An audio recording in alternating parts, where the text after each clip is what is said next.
Welcome to Allen's Day. I think it's spring in Wisconsin. It's the end of March and we got some nice weather. So I'm out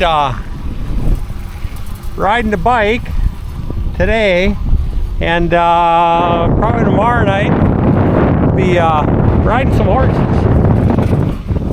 But for now, I got to get back into the garage, because if we want to take the horses somewhere, or Jean wants to take the horses somewhere, she's going to have to have a trailer.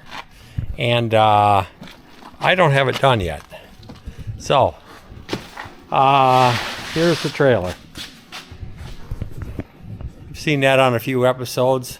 Now I got to get in there and start doing some wiring tonight. So, let me bring you along for that.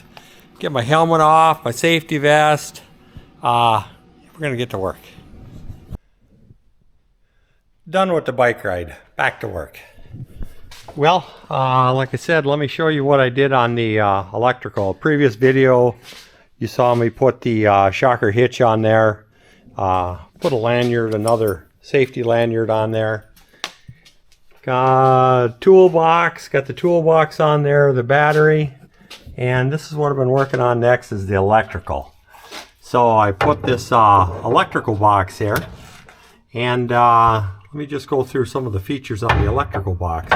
On the outside, there is a USB port and USB-C port, and there's also a volt gauge on this one here. So it's rated from rain, so I can go outside. So got that on there.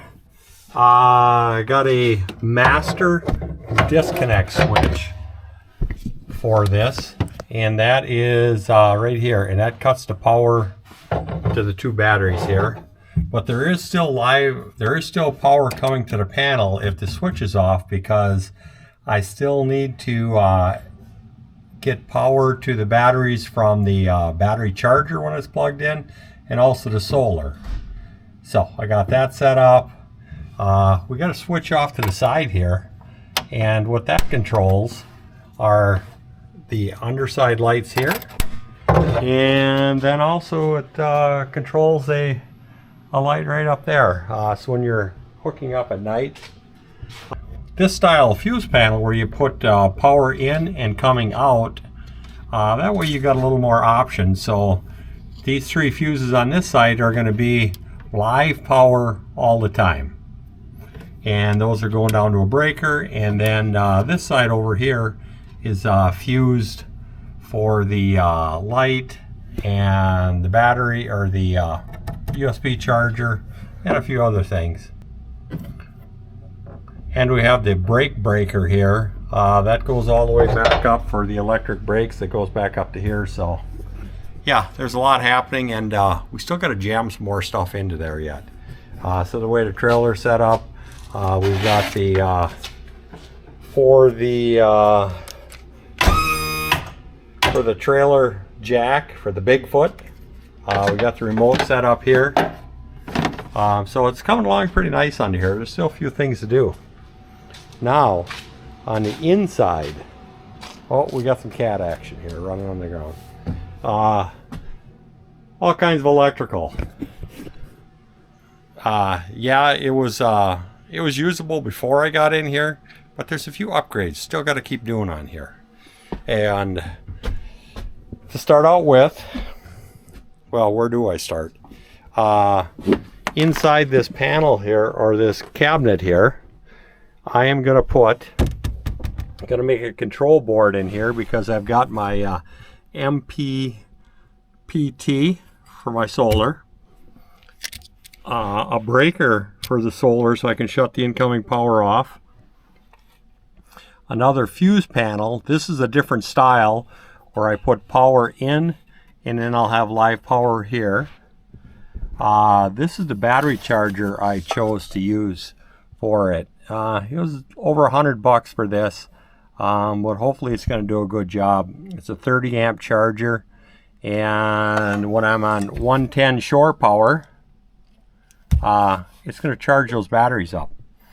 And then the next thing that's going in here is another breaker panel, and there's going to be two 20 amp breakers in here. And what that's going to do, it's going to power a few outlets in here. One thing you got to be real careful with is the breakers, not the breakers, but the electrical in an RV is at the very minimum. I would be very cautious in plugging anything into an RV outlet that requires any amount of power for any length of time, because they will fail. Believe me, I've torn enough of them apart and saw enough burned up outlets to know that if you got one, change one. And I'll get into that in a little bit. So we're going to have another 110 breaker here, and I need to get power to my breaker panel. So here's what we got. We got some cord. It's going up through there. It was a real easy fix. We got it going up through the back there and through the back of this cabinet over here, and it's working its way down over to right here where that comes out is right here, and then that comes down, and it comes down to this pile of wires we got going right here. So what I did is, this is the orange cord. It's an NM wire, your typical house wiring, 10 gauge that's coming in from the side of the trailer where you plug your main shore power in. I disconnected that from the breaker here, and I put a little jumper wire back to here so that I can splice in my new power panel into here. And one thing I always try to do when I work on, doesn't matter if it's a car or a truck or motorhome or trailer, I try to stay away from the tying into the factory electrical. I leave that all alone. Don't mess with it. I just add on to it with my complete new circuits. So you're not trying to cob into extra wires or parts or pieces. Leave that alone, because you can definitely have a few upgrades of your own to make life better, and that's what we're doing now. So we're going to tap into the breaker panel here. We're going to have like I said, we're going to have our new 110 breaker panel here, and off of there we're going to start running more outlets. And those outlets I'm going to feel real comfortable with. They're going to be rated for 20 amp outlets, 20 amp receptacles, that you don't have to worry about. Whatever you plug into them, you're not going to have an issue with them. Well, let me get some of this put together. So I've got it all laid out here. Now I got to make a board that I mount all this on and get it into there. I'll bring you back when I got it into there. With this wiring and junctioning into the junction box here, these are the connectors that I'm using right here. This is a heavy-duty commercial grade connector for splicing wires. So when you're making splice on main big wires, get the correct connectors so that your connectors aren't heating up there. And then also a little bit about the wire that I'm using. This cable, the cord that I have right here, you can't read it, but I'll put it up on the screen there. But this is a SOOW cable. There's some people that may frown upon using flexible cable in this situation. Well, it works for me. So just be cautious that somebody may say something about using this. So don't chintz. Get the SOOW flexible cable. This cable is rated for, has a UV rating. It's water resistant, oil resistant. It's a pretty good cable. It's heavy duty. It's the same stuff that they use commercially outdoor, and it's for the mining industry is what the rating is for this. So with that said, don't chintz on the cable and end up using extension cords or something like that. If it's not SOOW, do not use it in this application for any wiring. So that's my 2 cents worth on the cable choices. Make your own judgment on that one. Let me show you why I have little faith in RVs. They're electrical. Well, back here, we've got all the wiring. The first thing that little concerning is they have a little 6-inch piece of wire, and then they got just a taped up little wire splice here, and they got that on every single wire here. I gave them all the tug tests. They've been holding up. I don't want to have to go back and rewire all of them. But the main one I found a problem with is this is the main power coming in from the battery, and this is the main power going to the to all the 12 volt on here. And this is what they had on there. They had a red wire nut, which is 2 sizes too small, and then a couple inches away from that they had a butt connector, and I just pulled on that butt connector and it just came out. So if you ever get the opportunity, and if you're uncomfortable doing it, see if you can find somebody that's somewhat comfortable with electricity, and pull your fuse panel off of there, and just take a peek back there and just start taking zip ties and taping things up, and do a tug test on all your wires, and just clean that mess up there, because I will guarantee that would have been arcing, sparking, and that's a perfect recipe for a fire with the main power lead with the splices and the wrong connectors. Scares the shit out of me when I see that kind of work done on there. But almost every single one I've done all my life, it's the same thing. So take a peek and see what you got for wiring, just to be on the safe side. Well, let me get back to my project. I just got a little distracted here with cleaning this panel up before I got to put it back in the hole there. And we have the Divas Dive Bar crew here tonight. Look at Alyssa go. It's been a while. Her mission tonight is pull the old brake assemblies off of there, and she's got brand new ones right here. So she's gonna be busy.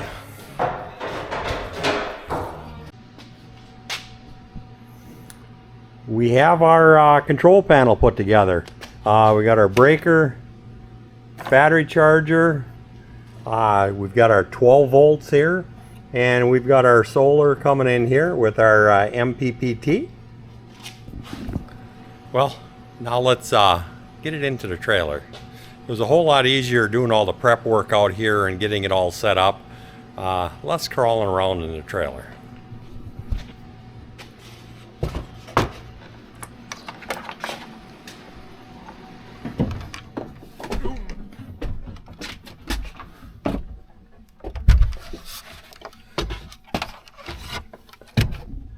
And here's where it's home going to be, in here.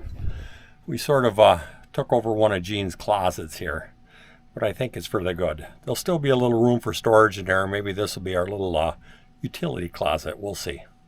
Well, let me get that set up in there.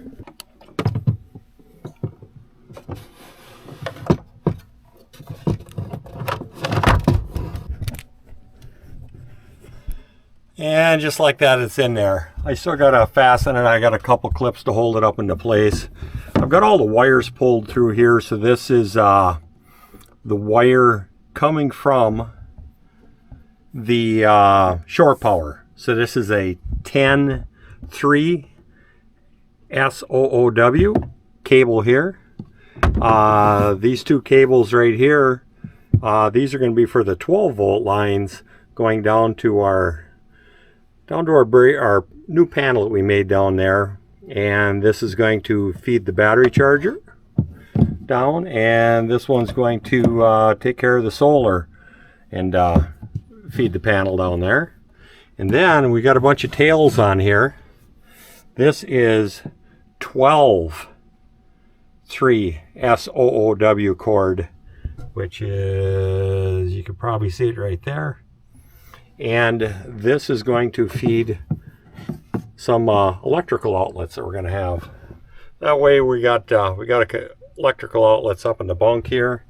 We got another one going this direction. We got this outlet or receptacle is for the battery charger, and then we need something in, I guess, the kitchen area here.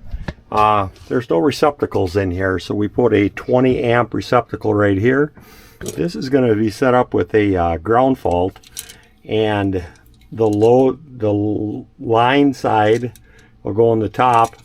The load side, we're going to utilize that because now we're going to go back underneath up by the batteries, put another receptacle, so that if you're outside, you've got power.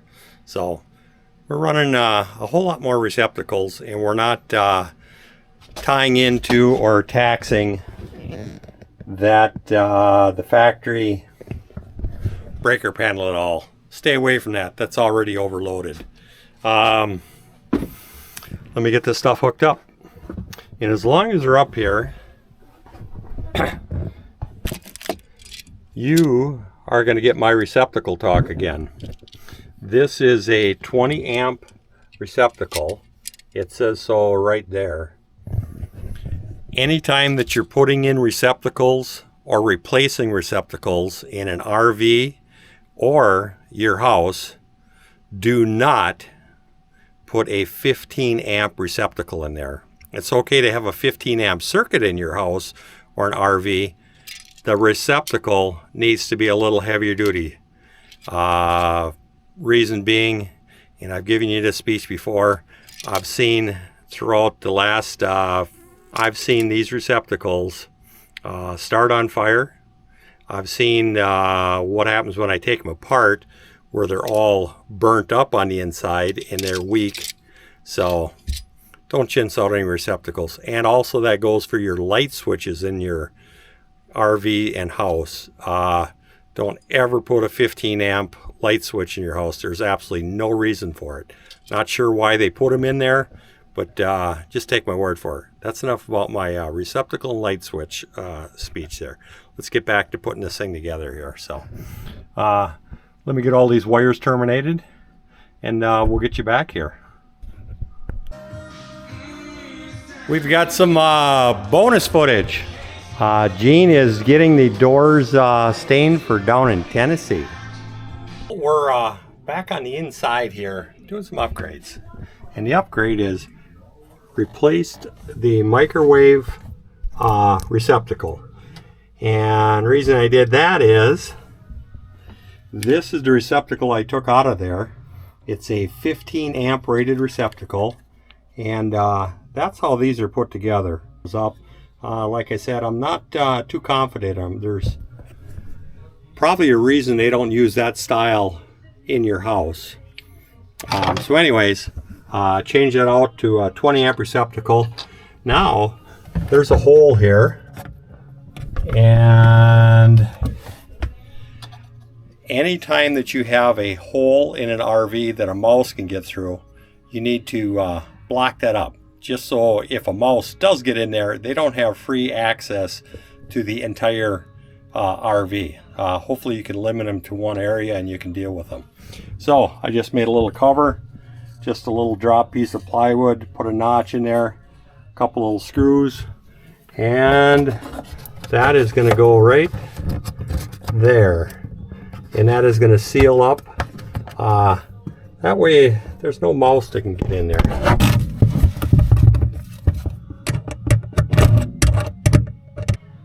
Now I'm feeling better. We got a safer outlet in there for Jean, so when she's running the microwave, those take a little bit of power. We're not going to be smoking an outlet, and we got a mouse hole blocked off.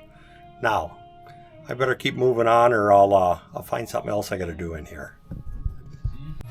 Oh, one other thing. When you're changing out those receptacles, you need to put a different box in there. And these are these boxes. They're old work boxes. And there's a little tab that comes up on here. And as you tighten the screw up, it tightens up into the wall. You got these in different heights. I was able to use a big one there. They also make real short little boxes that screw to the face. That'll fit within a inch and a half. What'll fit in the wall there. A little easier to work with, but it's definitely worth it to get rid of that style of receptacle in your RV. A little more on Jean's staining project. We should do a video of staining with Jean. So anyway, she's got these done, and we had to do a little bit of experimenting to get the color we wanted. The color you wanted. So here's what we did. Started with walnut. That was way too dark. So what I do a lot of times with stain is I take the dark color and I mix it 50-50 with the natural color. And on this particular batch here, we wanted a little bit of a red tint to match some of the cedar, so we put a 1/4 of a quart of red mahogany, and that's giving it that little bit of a red tone on that wood, because here's what we're trying to match is this cedar here. We want to go one shade darker than what this cedar is. This will darken up once we stain this and also with a clear. That was all bonus footage. Now you know how Jean stains. Well, we're going to wrap up this phase of the electrical upgrades. Let me just give you a quick walk around and show you what we did on this last go around here. There's still more to go, believe me. What you saw, we got our electrical panel in there with our disconnect switch on the side, and also put a outlet out here. So it's a 20 amp outlet with a 20 amp circuit, and that's hooked up with ground fault on the inside, so that'll come in handy out here. Now on the inside, back up into the corner where I was at, and this is where we've got the control panel that we set up in here with our solar right up here, battery charger. This is the new 20 amp circuit that I put in here. We've got some more outlets and some 12 volt breakers up here, and off to this side in the bed area we've got another 20 amp outlet and some 12 volt receptacles, USB, volt gauge, a few things. I still have to finish this off. That'll be tomorrow night's mission. I got to put a shelf in here, put a divider in here. That way we can utilize that area a little bit. One little side note here, what I did on these doors, I just took some clear latex caulking and I put a bead of caulking around the entire inside here, because you can see these doors, you can see the corners flexing on there. Every time that you open and close them, the corners are flexing, and there's only so many flexes before that corner breaks out of there. So that's why I put this bead of caulk in here. Make sure you get the clear and latex, and that is going to dry or you're not going to see it, and you're going to add all kinds of life onto these doors. Not fun fixing broken doors. And I did that on all the doors in the bathroom, the bottom there. They're all caulked up, and they once that dries in there, it's going to be a little bit more. They sounded pretty rattly when you were shutting them before. Now the other thing I worked on, and you saw that, I've got the another 20 amp outlet with a ground fault to the outside, a couple more 12-volt plugs in here. That way in the kitchen area, Gene can get a toaster or a hot plate or something. You don't have to worry about blowing your wiring up. And there was one of those RV plugs up here. This is a 15 amp circuit, but I put a 20 amp receptacle in there just to be on the safe side. Then also I put a light switch on the wall here, and that light switch operates this light, and then I added an additional light, LED light in the back here. There's nothing worse for me that irritates me trying to go around an RV and try to find these little bitty switches that they hide and they expect you to put your fingers on. There's a reason why they put a light switch in the house. It's for convenience. I think the RV industry ought to use a few more of these light switches. And once again, that's a 20 amp light switch, way overkill, but it feels good, and it's only a couple of pennies more than the cheap 15 amp light switches. What else did I do in here? Oh, you saw that I upgraded, put that 20 amp outlet in there. That's enough on this video here. Next phase is going to be solar on the top. Probably a 1,000 watt inverter's got to get put in here. I'll put that in the back along with a switch to transfer over so you can go short power. But anyways, that's enough upgrades on this. I know I pick on Harmar a lot with their wiring. It's not very good, but overall this is a very solid trailer. You got a good base to start with, so don't be afraid to do a few upgrades on your own here. So we'll talk to you guys later. Thank you for watching Alan's Day. Life is about making choices. Some things are already perfect. Some things you may choose to upgrade. This channel will show you both. Please like, subscribe, and share. Thanks again.